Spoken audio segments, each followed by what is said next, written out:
In one of the largest battles in American Army history, soldiers died doing all they could to finally put an end to the horrid Second World War. Facing Nazis in the frigid weather, soldiers powered through, securing victory of the humongous battle.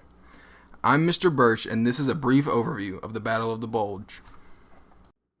As 1945 began, an Allied victory was guaranteed. With the success of the D-Day invasion, many thought that their job was done.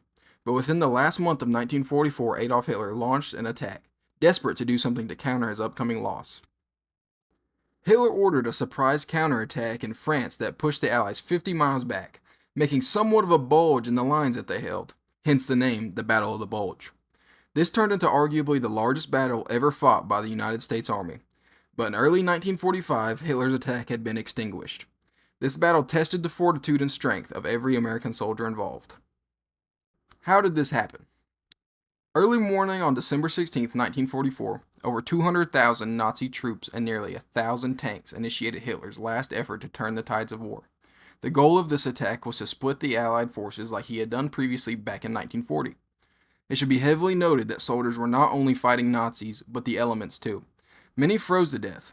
Private Bart Hagerman said, "Both the enemy and the weather could kill you, and the two of them together was a pretty deadly combination." After a day of rigorous battle, the Nazis broke through American lines, surrounding the majority of an infantry division. Stories of English-speaking Nazis disguised as Americans, paratroopers behind lines, and cut communication lines, and more infiltrated the area.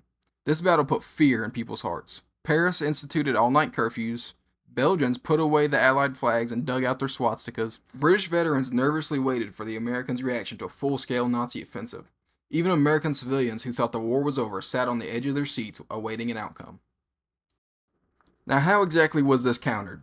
Americans did not just sit around and take it. Eisenhower ordered reinforcements in order to halt the Nazi advancement in their tracks.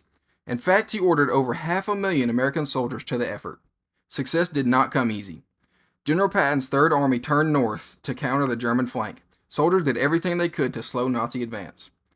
They did things like burn gasoline stock that belonged to the Nazis, delayed armored spearheads, and came up with intricate questions to catch Nazi infiltrators in the act. Patton's Third Army relieved Bastogne within days, while in the north, the 2nd U.S. Armored Division stopped enemy tanks before the Meuse River on Christmas.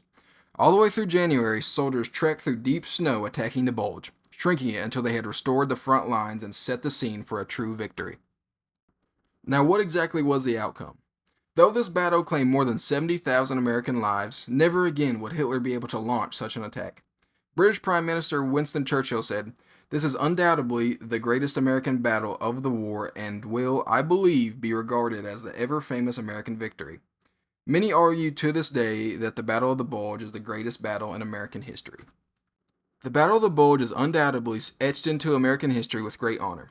Without the brave Allied soldiers that fought in the Bulge that secured our victory in Europe, the entire outcome of the war could have been different. This battle lives on as many Americans remember the harsh components brave World War II veterans had to fight through for survival and victory. As always, if you learned something new in this video, leave a comment letting me know your thoughts. See you next time.